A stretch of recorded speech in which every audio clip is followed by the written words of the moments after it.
Okay, so we are up to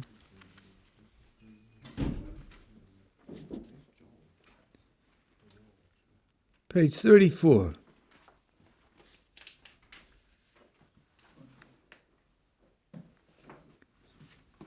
This is the last of the 4 verses from Deuteronomy, the Parsha of Bikurim, first fruits.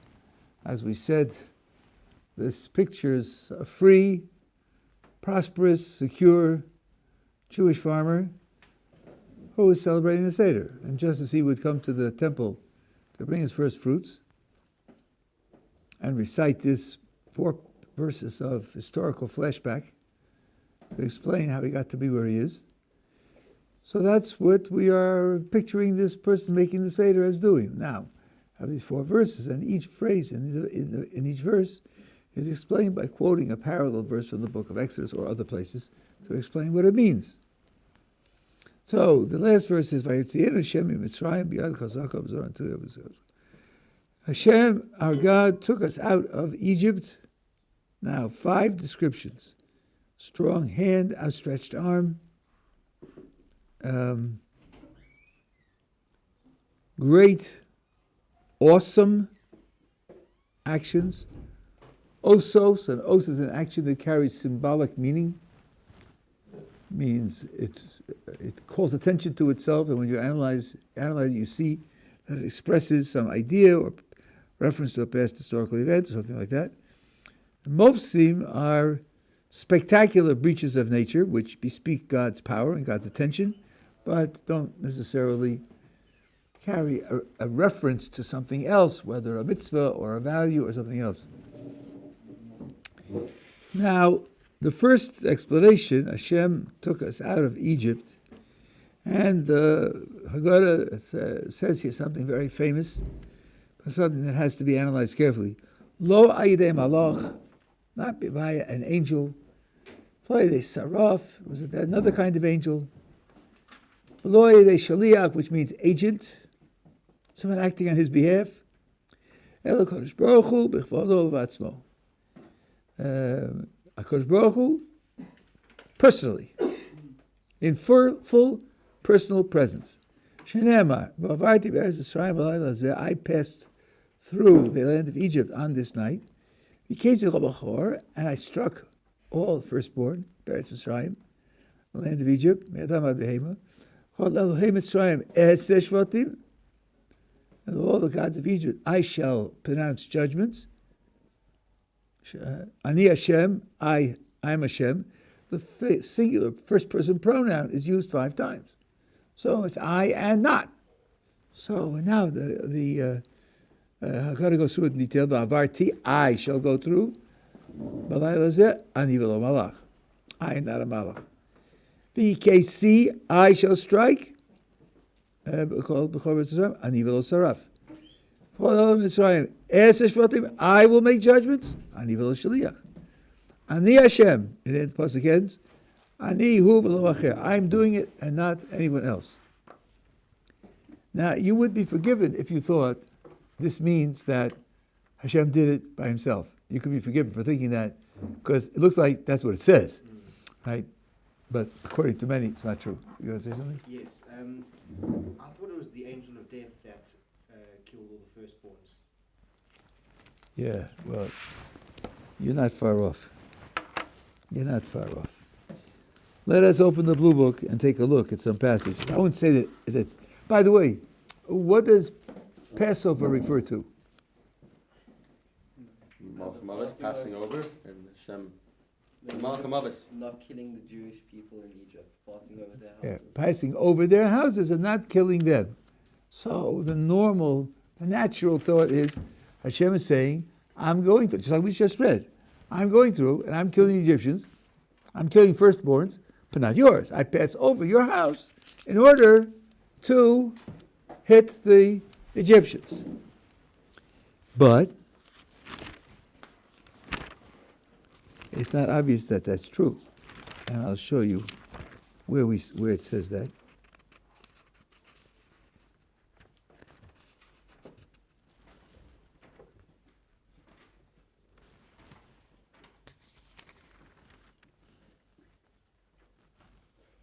So let's start by page 347.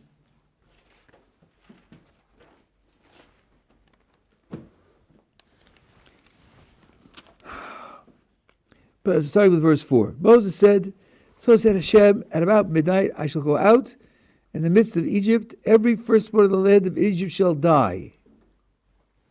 Shall die. Doesn't say I will kill. It says I shall go out and the firstborn shall die. Okay, you could put two and two together. If he's going and they're dying, doesn't that mean that he's killing them? Yeah, well, maybe. Not unreasonable. But it's not sealed shut. Yeah. The cases that were in the Torah, it says that Hashem says, I will kill a person. It's not just that this person will die, it's decreed. Oh, we'll see. I mean, here, all it says here in this verse that we just read is that I will go out and they will die. From the firstborn of Pharaoh sits on the throne of the firstborn, and the maid servants behind the millstone, etc. There'll be a great outcry. I don't need this. All these servants of yours will come and tell me to leave. And, okay. Now,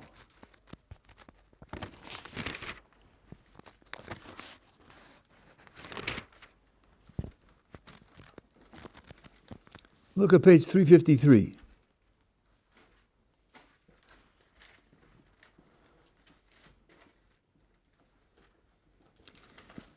Verse 12. I shall go through Egypt on this night, and I shall strike every firstborn in the land of Egypt, from man to beast, and against all the odds of Egypt I shall mete out punishment. I am Hashem. Okay, this says I. I will do it. So again, certainly would be forgiven if you thought that Hashem did it.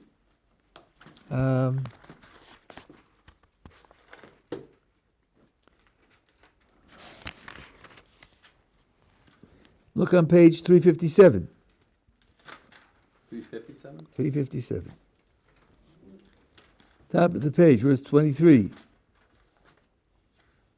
Hashem will pass through to smite Egypt, and he will see the blood that is on the lintel and the two doorposts. Hashem will now pasach, the entrance, and he will not permit the destroyer to enter your homes to smite. What's that? What's that? What? Who's the destroyer? Somebody else? And what's Hashem doing here? Not permitting the destroyer to hit your houses. Now, if you translate Pesach as Passover, then it sounds very funny. I pass over the door, the destroyer is loose in the streets, and when he comes to your door, I'll stop him. But where are you? You passed over our doors. So says the Ramban, Pesach in Hebrew does not pass over. There's a famous verse when Elijah challenges the priests of Baal to a contest of bringing fire from heaven. And Elijah says to the people, Ad Mosai atem poschim ostei seifim. For how long are you going to continue to be poser on the two positions? On the two positions. Poser means to jump from one to the other, landing on them. There's a line, and you're jumping from one side of the line to the other side of the line. Poser means to land on, not pass over. So the picture here, says the Ramban, is this. There's a destroyer loose in the streets. The destroyer will destroy anything in his path. When he comes to a Jewish house, Kodesh Baruch Hu stands on the doorway and says, no, not here, you're not going in here. I'm stopping you, you can't go in here. Quite opposite position.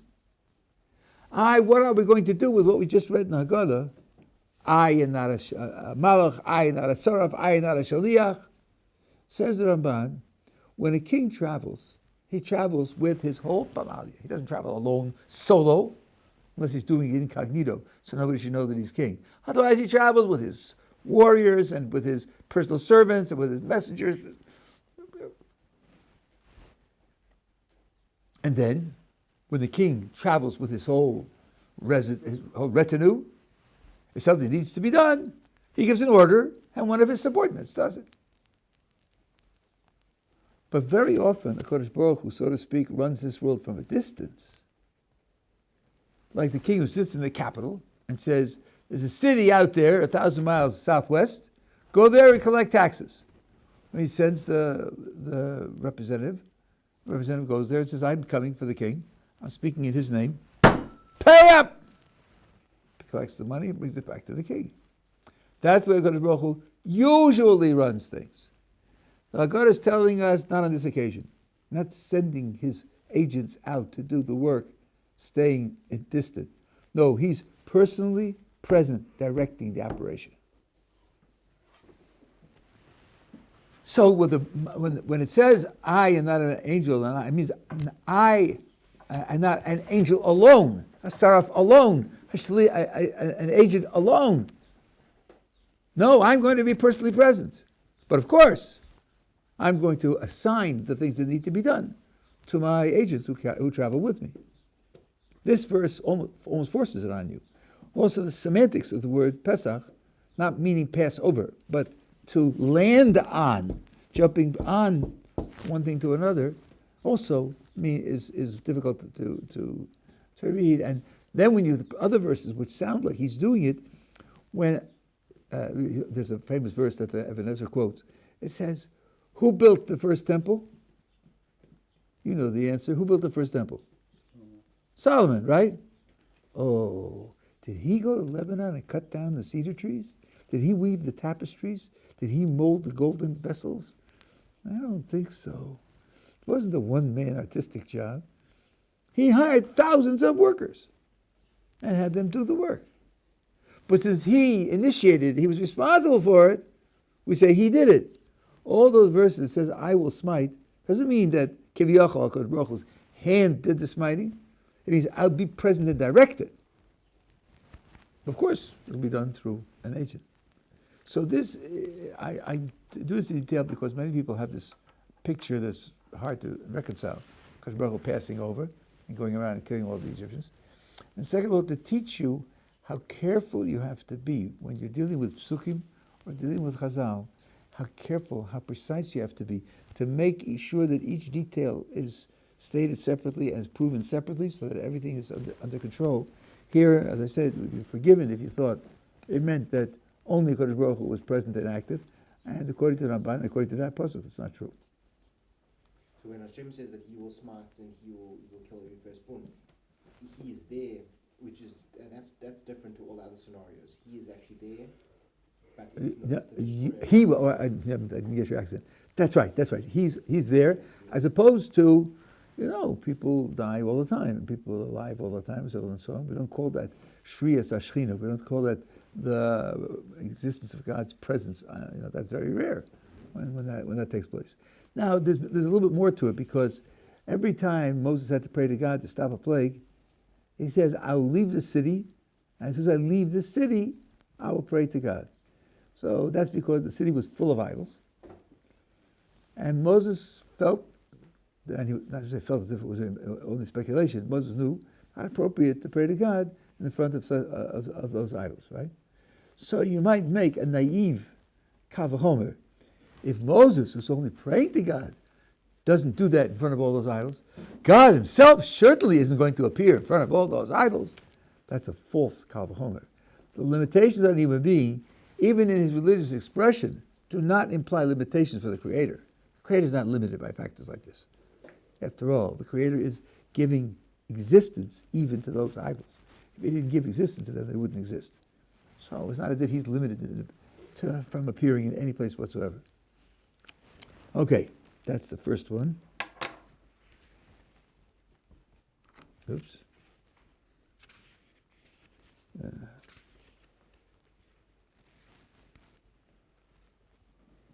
Biyad chazaka, a strong hand. Now, most of you weren't here the other day when I explained this. What does it mean to ascribe strength to God? Strength. What is strength? Strength, power, the ability to overcome resistance. Okay, What kind of resistance would be significant vis-a-vis God? To say, listen, this is really tough. This is really tough. But we're talking about God. So, we'll put limits on God. He has enough strength to even overcome even this. I say, maybe you have to move a whole galaxy to get this done. Do you think God could move a galaxy? No, don't be surprised. God is so powerful, he could even move a galaxy. Excuse me, he's creating the galaxy. Without his creative will, it wouldn't exist. Where could there be resistance where you might think, shoot, boy, even for God, this is a tough one. And then you say, yeah, but it may be tough, but he can handle it. The only answer that I know this is an answer, there may be other answers that I don't know, but I don't think so. The only answer is internal resistance. God has different principles for dealing with the world, and sometimes those principles conflict what should be done in a particular case.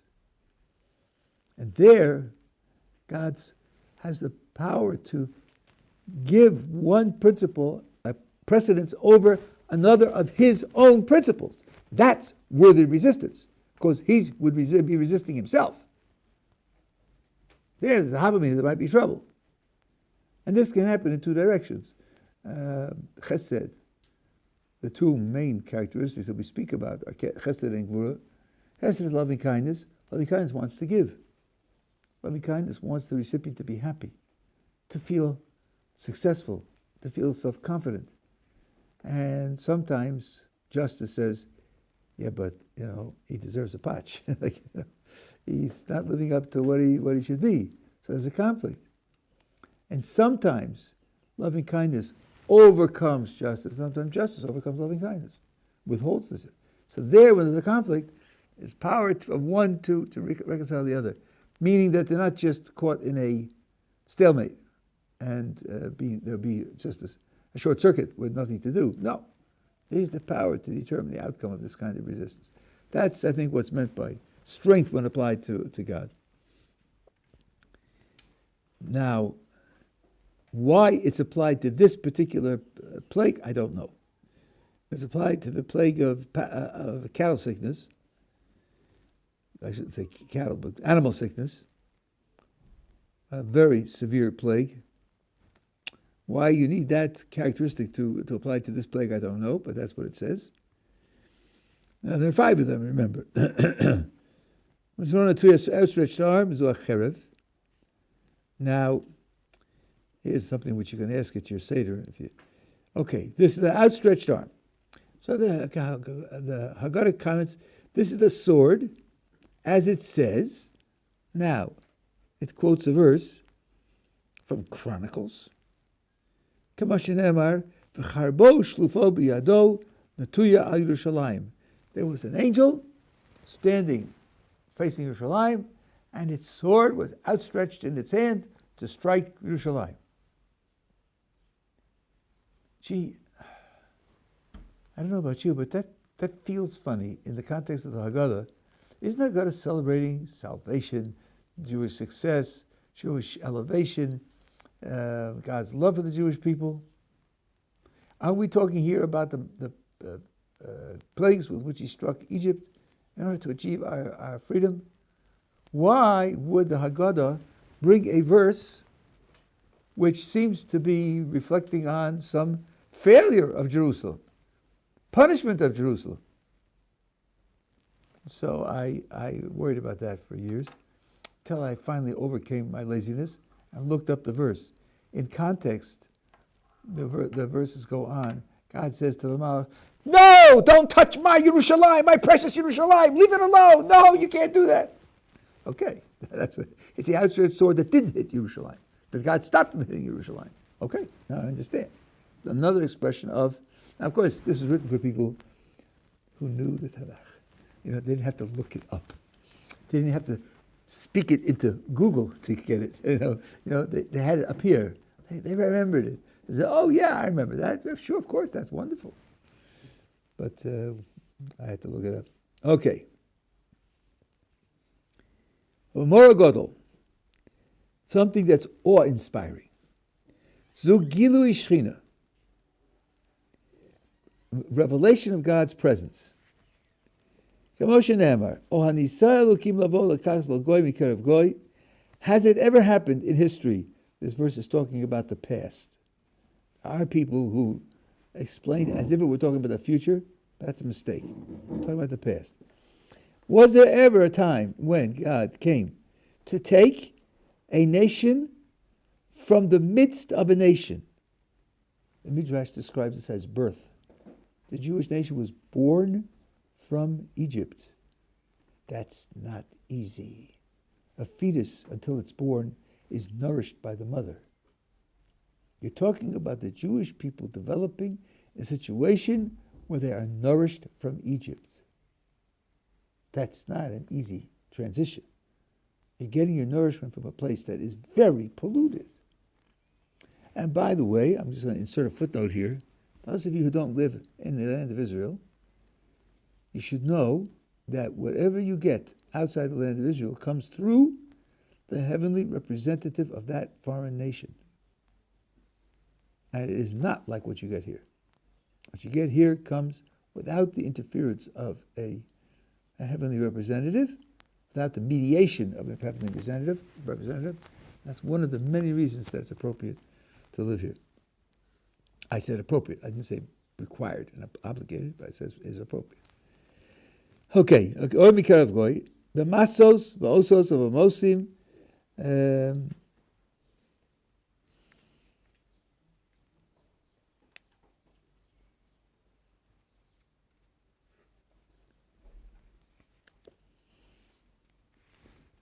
One second.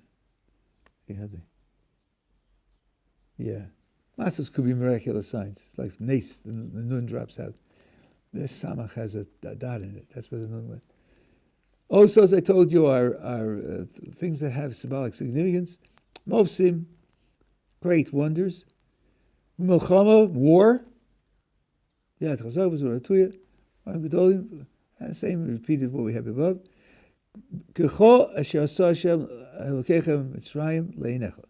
And just like everything that happened, HaKadosh Baruch Hu did in front of your eyes, that happened. It never happened before to any other nation. Now, I want to make a historical remark here. This verse was spoken by Moses to the Jewish people just before he died. It's in the book of Deuteronomy. He says, just like all these wonders that God did in front of your eyes. Wasn't that 40 years before? 40 years before. What does it mean in front of your eyes? That was the previous generation. So let me put some things on record which may not be commonly known. There was the sin of the spies. They sent the spies up. They came back with a negative report. The people said, it's impossible. Let's go back to Egypt. There was a terrible punishment. God said, you're going to spend 40 years in the desert till the people die out. All the people die out, all the people who are guilty. And the next generation, your children will go into Egypt. Our tradition tells us that only the men died. No women died. Only the men rebelled. Only they said, let's go back to Egypt. The women said, let's go forward. Let's go forward anyway. And it's proved because the verse in Deuteronomy says, there wasn't a single man of the men who died because of the plague that occurred because of the spies. All the women were still alive. So that's 50% of those over 20. But you have all the children from 20 and down. And the tribe of Levi, because they also didn't rebel. So you have at least 70% of the original population is standing in front of you. That's perfectly permissible to say your eyes when you're talking 70% of the population. It's not an exaggeration. So people don't take that into account. They have a false problem. Okay. So now,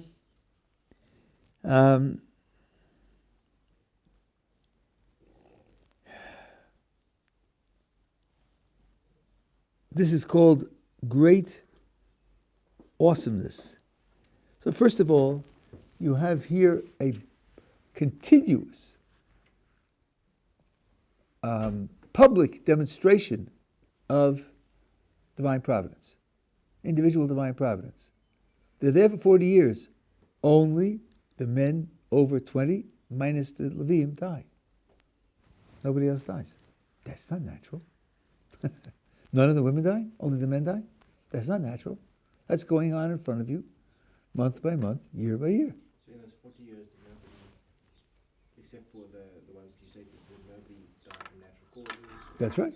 That's right. He promised, because God said they'll go into the land. Yeah. Is it really true that he was addressing 70% of the people? I know a lot of the time when it says like lechem and refers to all like the whole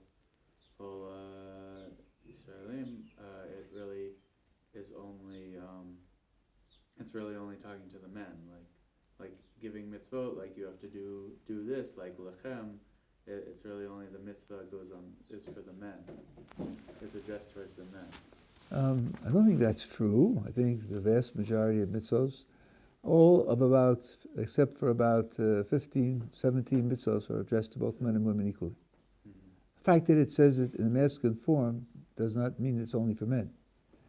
Indeed, the calling that the masculine form is misleading, because if you have a group of people, men and women together, you describe them using what's called the masculine form.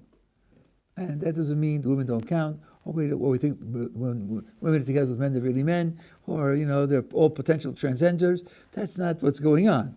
The Hebrew has also a neuter, a neutral expression, which happens to be identical in its grammatical forms to the masculine, but it's simply not true that the mitzvahs don't apply. Oh, yeah. So I know that people say that, but it's just not. It's not correct.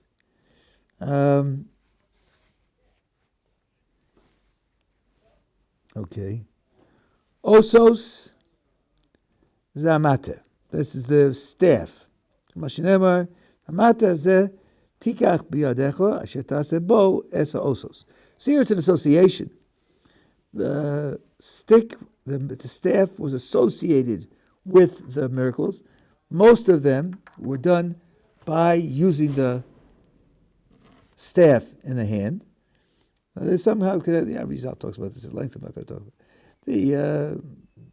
It's somehow it's like a lightning rod to gather God's power to be focused on some particular subject. Movsim ze Adam. This is a verse that in Yoel talking about the plagues that happened in his time, and it says the three that will be V'dam, V'eish, V'timros Hashan, the blood and fire and pillars of smoke, columns of smoke. So that's one way of explaining these phrases as having them refer to various different parts of the plagues that took place. Another thing to say about them is there are 5 of them. Each one carries 2, so you get a total of 10 plagues. Yad chazaka shtayim, v'zor natuya shtayim, v'mor gadol shtayim, osas shtayim, mosim shtayim.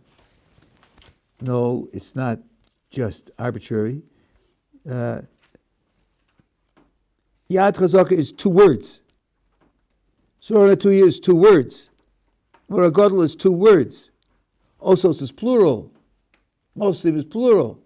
That's how you get 10. You have 3 singular phrases, 2 words each, which gives you 6, and then you have 2 plural words, which gives you 2 numbers each, which gives you 10. So this is a remez, a hint to the 10 plagues. These are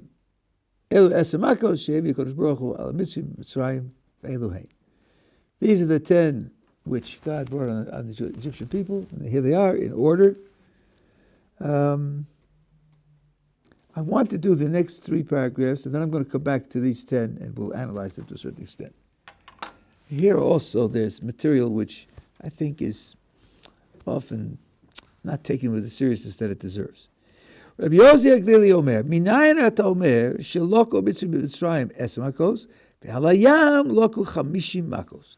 How could I, what's the source for the idea that in Egypt there were 10 plagues, but at the border of the sea, where the sea split, there were 50? Well, let's see. B'Mitzrayim Omer, the verse describes the makos in Egypt as, the magician said to Pharaoh, when the plague of lice, which they couldn't reproduce, the Egyptians reproduced the blood, they reproduced the frogs, although they couldn't get rid of them. When it came to the lice, they said we're outclassed. And they put it as, this is the finger of God. Finger. And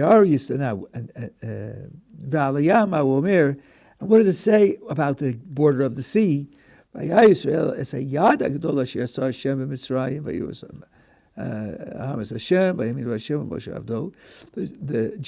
saw the hand, the great hand, which Hashem used against Egypt, and they feared God very much, and they believed in Hashem and in Moses, his servant. So, how many were the Egyptians struck with a finger? Well, the Egyptians said this one plague was a finger. There are 10 plagues, it's 10 fingers. And Samakos, each one with a finger. So, and what does it say about the sea? They saw the hand. Oh, the hand. 5 fingers. So, because at the Yam, God used his hand, which has 5 fingers rather than 1 finger each. Let me just make the point that I'm making, then I'll take a question. Now, on the surface, it's very hard to take this seriously. Like, okay, the finger there is a hand here. Surely those were meant symbolically. They weren't meant to count up and then multiplying. And I don't think that's the word at all. I don't think that's the idea at all. Look again at the verse that it quotes concerning what happened at the sea. It says, the Israel saw the great hand that Hashem used against Egypt, and the people feared Hashem, had awe for Hashem both, and they believed in Hashem and in Moses' his servant. That's not said about what happened in Egypt. That reaction isn't described that way as what happened in Egypt. That's where you see something happened at the waters break, at the water that didn't happen in Egypt because of the reaction. The reaction was much greater at the sea. Okay, now I know from Pshat something much more spectacular happened at the sea. So how shall I express that in numbers? I want to say, okay, here I have a finger, I have a hand, 5 times as much. Okay, very nice. But that's not what's driving it. What's driving it is not the hand and finger and 5 times 10. What's driving it is the reaction that you see written in the verse. Something really happened at the sea that was far more spectacular than what happened in Egypt. And then the numbers are a symptom of, or they reveal some deeper aspect of it. But that's not what's driving the word. Yeah. Why is there more punishment at the sea? Why were the Egyptians punished more at sea than on land? Okay, let's just see that we agree on the what. They all died, right? The whole army that came after the Jews, chased them to the sea, died. That didn't happen in Egypt. That's for sure, right? And okay, now why? Well, let me fill a little background because this does bother some people. They really only asked for 3 days. Did they have a right to just go and not come back? Isn't it a little untruthful to say you're going for 3 days and not come back? So the truth is that that's not what they asked for. What they said was, we will go 3 days journey into the desert, and we will perform service before God. The 3 days is the distance from Egypt at which the service will take place. It wasn't a 3-day journey. So at least it would be a 7-day journey. Right? Okay, that was the proposition. But Pharaoh said no to everyone. Or if he said yes, he changed his mind. So no agreement was reached on that proposal. At no point did he say that it was going to, that they agree on a 3-day proposal or a 1-week proposal. And when Pharaoh and the other Egyptians chased the Jews out of Egypt on the night of the Seder, there was no mention of 3 days. The firstborn were dying all around them, and they said, get out. They chased them out, the pasuk says, because they said we're all going to die. Only after they left, it says God changed Pharaoh's heart and decided to chase after them. It's clear that his heart, when he sent them away, was goodbye and good riddance, hope never to see you again. So the Jews were not bound at all by any 3-day limit or a 7-day limit. But then here, he himself said, go.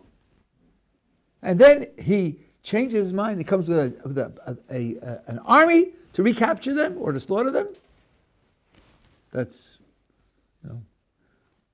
far more than just not opening the borders. So I think that's the idea. This was the end. Didn't learn from the death of the firstborn. Even from that they're not vulnerable to you. And the use of 10 versus 50 plagues is more figurative here. But And so, at least on the surface, more figurative. There may be some Kabbalistic idea, but my point is, what's driving the contrast is the reaction of the Jewish people at the sea, which you don't have in the land of Egypt. That's pshat. That's open. You see it right there in front of you. Okay, now I have machlokes between Rabbi Eliezer and Rabbi Akiva. Eliezer omer minayin shekol mako mako shehevi HaKadosh Baruch Hu ala mitzvah b'Mitzrayim b'Yisrael shel makos. In Egypt itself, where we have 10, each of the 10 subdivides into 4, so the readers count 40. Shenemar. Now here's a verse from Psalms. Yishalach bom charon apo. It's talking about plagues in Egypt. God released in them his blazing anger. Evra, v'zam, v'tzara, mashlachas malachei ra'im. 4 different descriptions of anger and releasing of evil angels. So count them up. Evra, achas 1. V'zam, shtaim is 2. V'tzara is 3. Mashlachas malachei ra'im is 4. Emamiyata b'Yisrael loch arbi makos. 4 of them from this verse, basic verse in Psalm. Because you do have 5 times as much. That's Eliezer. In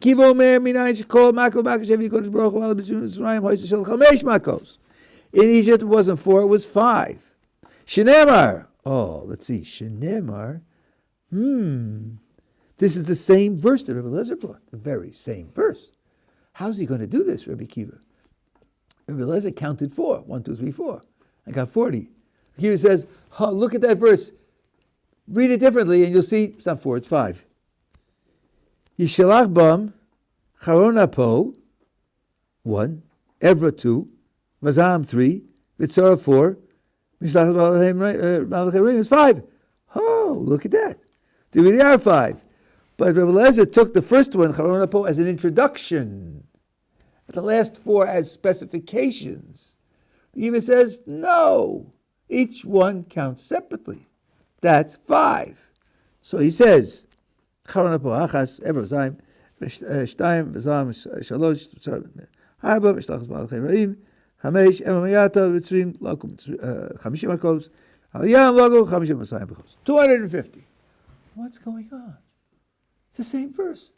Either you take the first phrase as an introduction and you count 4 units, or you take they were disagreeing about how to break up the verse in Psalms, and on the basis of that, they're determining how many plagues there were in Egypt.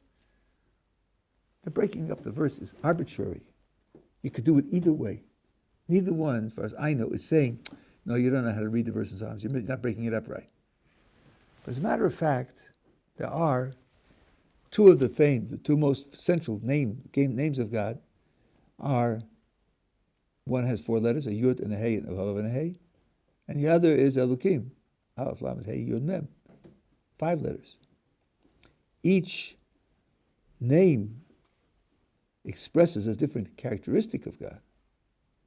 And the machlekes here is with what characteristic were the plagues carried out.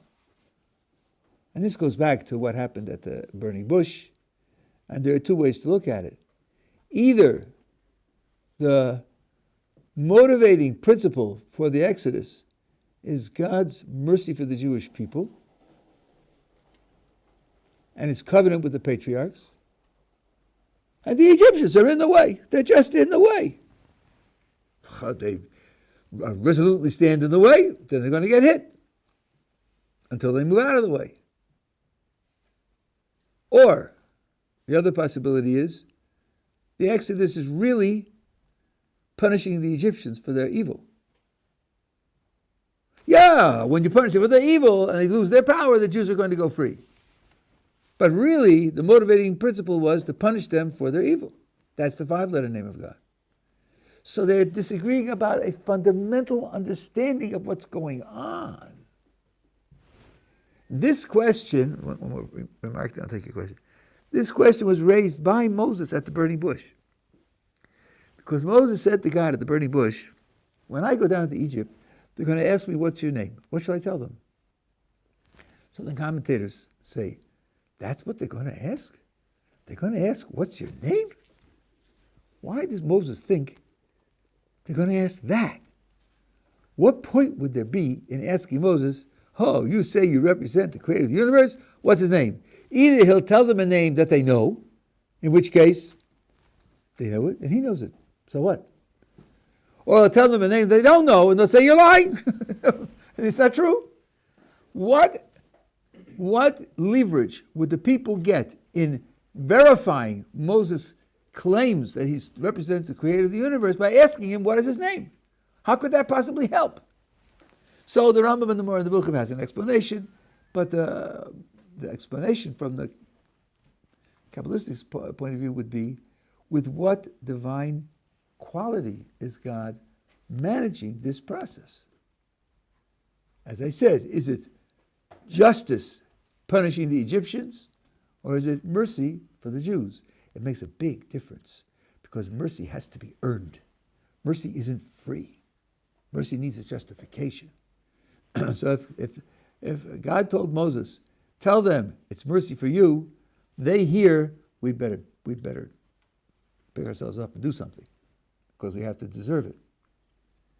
If God says to Moses, I'm punishing the Egyptians because of their evil, then the Jews say, okay, we are indirect beneficiaries of this process.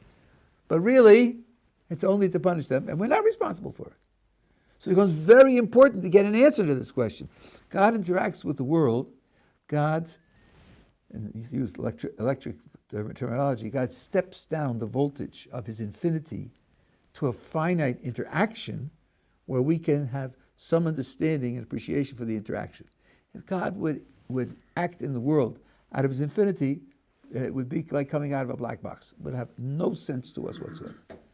So in order to run the world in a way that we can have some understanding, because he wants to have a relationship with us, a relationship of somewhat mutual understanding, just like you will do with your children. When your 5-year-old says, Abba, I push the button, the light goes on. How come the light goes on? You're not going to talk to them about copper atoms with free electrons, an electron source, an electron sink, electron pressure, and so forth and so on. You're not going to do that. You'll tell them something simple that a 5-year-old can understand. So here God reduces his infinity to the point where we can understand. And then it's important to know, how does he do it? What are the particulars of the principle that he's using to interact with us? So that's what Moses was asking at the burning bush. And that's what Rabbi Kiva and others are talking about here when they talk about the plagues in Egypt. Yeah. Isn't Elohim 6 letters? What? Or just Aleph, remove the Lamed, Hey, Yud, Mem. 5. Okay. That's the way it's usually spelled. It could rarely be spelled with a vav, but it's almost always never spelled that way. Alright. Yeah. Of all the story, I've heard many different reasons of prophecies and alluding, and the Torah alluding towards the Exodus and the Jews in Mitzrayim, and every single one of them seemed to always talk about this is what's decreed for the Jews' fault, for the Jews' sake, not anything to do with the Mitzrayim. They're just the facilitators of this prophecy that's supposed to happen. As many times we find like Hashem is using his hand to push the Mitzrayim into this position.